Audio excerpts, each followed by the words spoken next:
इस वीडियो में हम डिस्कस करेंगे इंसुलेटर। जो आज का टॉपिक होगा वो होगा इंसुलेटर। हम डिस्कस करेंगे इंसुलेटर क्या होता है, इंसुलेटिंग मटेरियल की प्रॉपर्टी क्या होती है, ये कितने प्रकार के होते हैं और इनका एप्लीकेशन क्या है। ठीक है, तो जैसे कि आप डायग्राम में देख पा रहे हैं, यहाँ पर आपको विभिन्न प्रकार के इंसुलेटर आपको दिखाए गए हैं। हम इनके बारे में डिस्कस करेंगे, इनका क्या एप्लीकेशन है और क्या किस किस प्रकार के कितने प्रकार के आपके इंसुलेटर होते हैं, हम सभी के बारे में डिस्कस करेंगे। जैसे कि आप देख पा रहे हैं, यहाँ पर आपको विभिन्न प्रकार के इंसुलेटर आपको दिखाए गए हैं। ठीक है, ये आपके अलग अलग प्रकार के यहाँ पर इंसुलेटर दिखाए गए हैं, हम इनके बारे में डिस्कस करेंगे। ठीक है, चलिए स्टार्ट करते हैं। सभी लोग अंत तक वीडियो को जरूर देखें, आपके लिए काफ़ी बेनिफिशियरी होगा। ठीक है, आपके लिए लाभदायक होगा, आप चीज़ों को सीखेंगे। ठीक है, तो सबसे पहले हम यहाँ पर इंसुलेटर के बारे में बात करेंगे।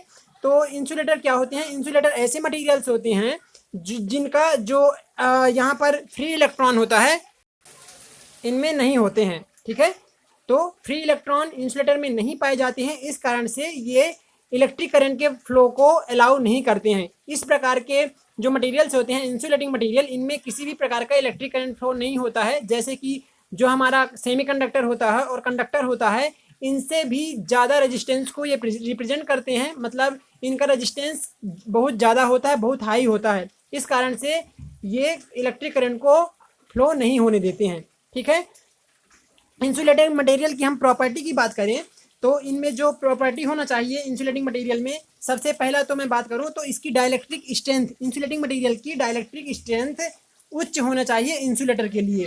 ठीक है, इंसुलेटर के लिए जो इंसुलेशन रेजिस्टेंस है वो भी उच्च होना चाहिए, हाई होना चाहिए। Insulation resistance should be high. Okay, porous नहीं होना चाहिए। Okay, should not porous. इसका जो मैकेनिकल स्ट्रेंथ है ये भी हाई होना चाहिए।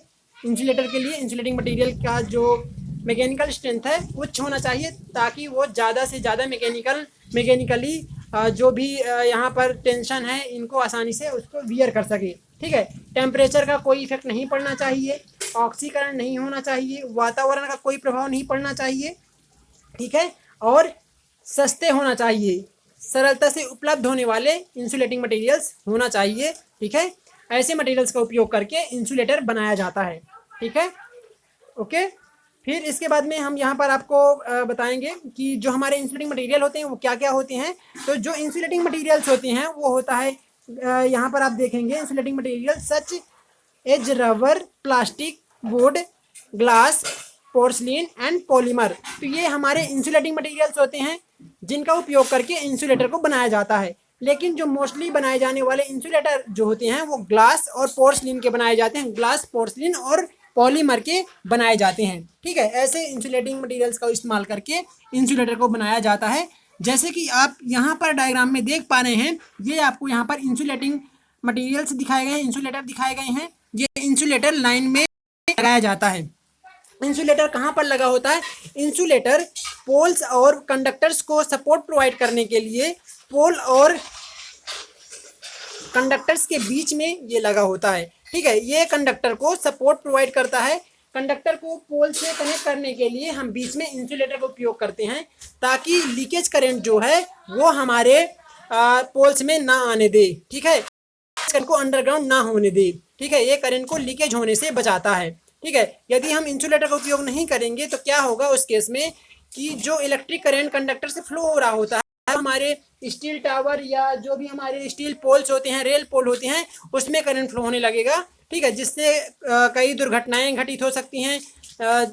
जो आपके ह्यूमन बॉडी के साथ साथ जो भी और अन्य प्रकार के जीव जंतु होते हैं उसके कांटेक्ट में आने से उनको इलेक्ट्रिक शॉक लग सकता है, और साथ ही साथ हमारा जो इलेक्ट्रिकल एनर्जी का कंजप्शन है, इलेक्ट्रिकल एनर्जी का जो डिसिपेशन है उसको भी हम रोक सकते हैं। ठीक है, तो इस प्रकार से हम इंसुलेटर का उपयोग मेनली कंडक्टर को पोल्स के लिए सपोर्ट प्रोवाइड करते हैं, पोल्स और कंडक्टर्स को कनेक्ट करने के लिए हम इंसुलेटर का उपयोग करते हैं। ठीक है, इसको हिंदी में पृथककारी भी बोला जाता है। इसके बाद में हम इसके टाइप्स के बारे में डिस्कस करेंगे। जैसे कि आप यहाँ पर देख पा रहे हैं, सबसे पहला टाइप है इसका पिन टाइप इंसुलेटर। ठीक है, पिन टाइप इंसुलेटर यहाँ पर आपको डायग्राम में दिखाए गए हैं। ठीक है, पिन टाइप इंसुलेटर का क्या काम है? ये the pin type insulator is used in power distribution for the voltage up to 33 kV। It is placed on the cross arm of the supporting tower. ठीक है, इसको हम सपोर्टिंग टावर के क्रॉस आर्म में इसको हम प्लेस करते हैं। इसका जो पिन टाइप इंसुलेटर होता है ये 33 kV तक की लाइन के लिए इसका इस्तेमाल किया जाता है। 33 kV तक की लाइन में हम पिन टाइप इंसुलेटर का उपयोग करते हैं। ठीक है, the pin insulator has grooves on the upper end for keeping the conductor. यहाँ पर आप देखेंगे तो यहाँ पर ग्रूव्स होता है, ये यहाँ पर खांचा टाइप का स्लॉट कटा होता है जिसको ग्रूव कहा जाता है। ठीक है, ये ग्रूव क्यों कटा होता है, इसी के ऊपर हम क्या करते हैं, कंडक्टर को प्लेस करते हैं। कंडक्टर को प्लेस करके हम पतले वायर से इसको बांधते हैं। ठीक है, insulator use non pin insulator uses non conducting materials like porcelain, ceramic, silicon, rubber, polymer etcetera. ठीक है, तो पिन टाइप इंसुलेटर बनाने के लिए porcelain, ceramic, silicon, rubber, polymer आदि का उपयोग किया जाता है। पिन आपका जो यहाँ पर पिन इंसुलेटर है, for low voltage the single piece pin insulator is used. यदि लो वोल्टेज है तो वहाँ पर हम सिंगल पिन का इस्तेमाल करते हैं, और यदि हाई वोल्टेज की लाइन है तो वहाँ पर 2 और मोर पीसेस और cemented together for maintaining the proper thickness of the insulator. ठीक है, तो क्या करते हैं कि यदि ज़्यादा हाई वोल्टेज की लाइन है तो वहाँ पर हम 2 या 2 से अधिक पीसेस को सीमेंट करके जोड़ करके हम क्या करते हैं, इसको प्रॉपर थिकनेस का बनाते हैं जिससे प्रॉपर उस हाई वोल्टेज को वो वियर कर सके। ठीक है, तो इस प्रकार से पिन इंसुलेटर होती हैं। ये ज़्यादातर 11 kV या मैक्सिमम 33 kV तक इस्तेमाल किया। इसको हम जनरली ज़्यादातर वर्टिकल ही प्लेस करते हैं, पर कई जगह पे हम इसको हॉरिजॉन्टल भी प्लेस कर सकते हैं। ठीक है, यहाँ पर आप इस डायग्राम में देख पा रहे हैं, यहाँ पर पिन इंसुलेटर लगे हुए हैं। ओके, इसके बाद में हम बात करेंगे जो second type, cycle type insulator. ठीक है, साइकिल टाइप इंसुलेटर जैसे कि आप डायग्राम में देख पा रहे हैं, ये आपका साइकिल टाइप इंसुलेटर है। It is used in low tension line और distribution lines. It is only use for 11 kV और लेस ट्रांसमिशन लाइन। ठीक है, तो इसका उपयोग हम वहाँ पर करते हैं, इसका उपयोग तो मेनली डिस्ट्रीब्यूशन सिस्टम में किया जाता है। पिन टाइप इंसुलेटर का मैक्सिमम 11 kV तक कर सकते हैं। ठीक है, 11 kV से अधिक के लिए हम नहीं कर सकते हैं। ठीक है, 11 kV या उससे कम ट्रांसमिशन लाइन, उससे कम वोल्टेज की ट्रांसमिशन लाइन में हम इस प्रकार के इंसुलेटर का उपयोग करते हैं। It is only use for move और टर्न ट्रांसमिशन लाइन। इसका उपयोग वहाँ पर करते हैं जहाँ पर ट्रांसमिशन लाइन टर्न हो रही होती है या मूव हो रही होती है, या फिर ट्रांसमिशन लाइन का एंड पॉइंट हो या स्टार्टिंग पॉइंट हो। ठीक है, कम वोल्टेज के लिए, तो वहाँ पर हम इस प्रकार के साइकिल टाइप इंसुलेटर का उपयोग करते हैं। It is use for kV, हम pin type insulator, cycle type insulator का उपयोग 11 kV तक के लिए करते हैं। यदि 11 kV से अधिक की कोई लाइन है तो वहाँ पर हम स्ट्रेन टाइप इंसुलेटर का उपयोग करते हैं। ठीक है, it can be used for horizontal line और वर्टिकल। इसको हम हॉरिजॉन्टल या वर्टिकली दोनों कंडीशन में प्लेस करके कनेक्ट कर सकते हैं वायर्स को। ठीक है, इसके बाद देखेंगे डिस्क टाइप इंसुलेटर। जो आपका नेक्स्ट टाइप है वो है डिस्क टाइप इंसुलेटर। ठीक है, ये डिस्क के फॉर्म में होते हैं, इसलिए इसको हम डिस्क टाइप इंसुलेटर के नाम से जानते हैं। इसमें अलग अलग डिस्क होते हैं। ठीक है, देखेंगे यहाँ पर it is most basic insulator made by porcelain, polymer and glass. ठीक है, जो ये बेसिक टाइप का इंसुलेटर होता है और ये पोर्सलिन, पॉलीमर या ग्लास का बना हुआ होता है। ठीक है, इन मटेरियल्स का बना होता है और इसके प्रत्येक डिस्क में 11 kV की कैपेसिटी होती है। यदि एक डिस्क लगा है तो 11 kV तक के आप लाइन में लगा सकते हैं। यदि 2 के डिस्क लगे हैं तो आप 22 के लिए लगा सकते हैं। यदि 3 डिस्क लगे हैं तो 33 kV की लाइन में आप इस्तेमाल कर सकते हैं। तो आप इनके डिस्क को देखकर भी आप समझ सकते हैं कि ये कितने किलो वोल्ट की लाइन है। ठीक है, ट्रांसमिशन लाइन की आप ये भी पता कर सकते हैं इसके माध्यम से कि ये इसकी जो कैपेसिटी है, जो मतलब ये लाइन गई हुई है, कितने kV की लाइन यहाँ से गई है, आप उसको यहाँ से पता लगा सकते हैं इसके डिस्क को काउंट करके, क्योंकि प्रत्येक डिस्क की जो कैपेसिटी होती है वो 11 kV होती है। यदि 3 डिस्क लगे हैं तो 33 kV, यदि 6 डिस्क लगे हैं तो 66 kV। इस तरह से आप इसको किलो वोल्ट को आप फाइंड कर सकते हैं। If high voltage level is required so connect disc insulator in series. यदि ज़्यादा वोल्टेज की लाइन में आपको कनेक्ट करना है तो आप इसको ज़्यादा दो या दो से अधिक डिस्क को सीरीज में लगाकर कनेक्ट कर सकते हैं। ठीक है। It is also used suspension और स्ट्रेन टाइप इंसुलेटर। ठीक है। जो डिस्क टाइप इंसुलेटर है इसका उपयोग हम सस्पेंशन इंसुलेटर में और जो हमारे स्ट्रेन टाइप इंसुलेटर होते हैं वहाँ पर हम इस प्रकार की डिस्क का उपयोग करके इंसुलेटर को बनाते हैं। इसीलिए इसको बेसिक टाइप इंसुलेटर कहा गया है। इसी के द्वारा हम स्ट्रेन और सस्पेंशन टाइप के इंसुलेटर को बनाते हैं। ठीक है। जैसे कि यहाँ पर आपको दिखाई दे रहे हैं ये आपके इंसुलेटर हैं। ठीक है। यहाँ पर देखेंगे सस्पेंशन इंसुलेटर। ठीक है। सस्पेंशन इंसुलेटर नाम से ही पता चल रहा है, सस्पेंशन यानी लटकने वाले जो इंसुलेटर होते हैं, जो लटके हुए होते हैं, उसको हम सस्पेंशन इंसुलेटर कहते हैं। It is made by connected disc insulator in series. हम सीरीज में डिस्क इंसुलेटर को कनेक्ट करके सस्पेंशन टाइप के इंसुलेटर को बनाते हैं। इंसुलेटर हमेशा जो हमारे सस्पेंशन इंसुलेटर होते हैं ये वर्टिकली लटके हुए होते हैं, इसलिए इसको सस्पेंशन टाइप इंसुलेटर कहा जाता है। ठीक है। वन डिस्क कितना होता है? 11 केवी का होता है। सो फॉर 33 केवी के लिए 3 डिस्क की आवश्यकता होगी। 66 केवी के लिए आपको 6 डिस्क की आवश्यकता होगी और इनको आपस में सीरीज में कनेक्ट करके आप इनकी कैपेसिटी को बढ़ा सकते हैं। और भी ज़्यादा वोल्टेज के लिए तो और आप इसमें बढ़ाते हुए चले जाएंगे। It is connected vertically in transmission line. इसको हम ट्रांसमिशन लाइन में वर्टिकल कनेक्ट करते हैं। ठीक है। इस प्रकार के सस्पेंशन इंसुलेटर का उपयोग हमारे जो स्टील टावर होते हैं वहाँ पर वायर्स को लटकाने के लिए किया जाता है। जहाँ पर स्ट्रेट लाइन में हमारे वायर्स गई होती हैं, हमारे पोल लगे होते हैं, स्टील टावर लगे होते हैं, वहाँ पर हम सस्पेंशन टाइप इंसुलेटर का इस्तेमाल करते हैं। It can use for 11 KV line depends on number of disc connected. ठीक है। हम इसको 765 केवी के लिए भी इस्तेमाल कर सकते हैं। ठीक है। ये करता है कि कितने वोल्टेज है तो उसके आधार पे हमको डिस्क कनेक्ट करना होता है। इसके बाद हम बात करेंगे स्ट्रेन टाइप इंसुलेटर। ठीक है।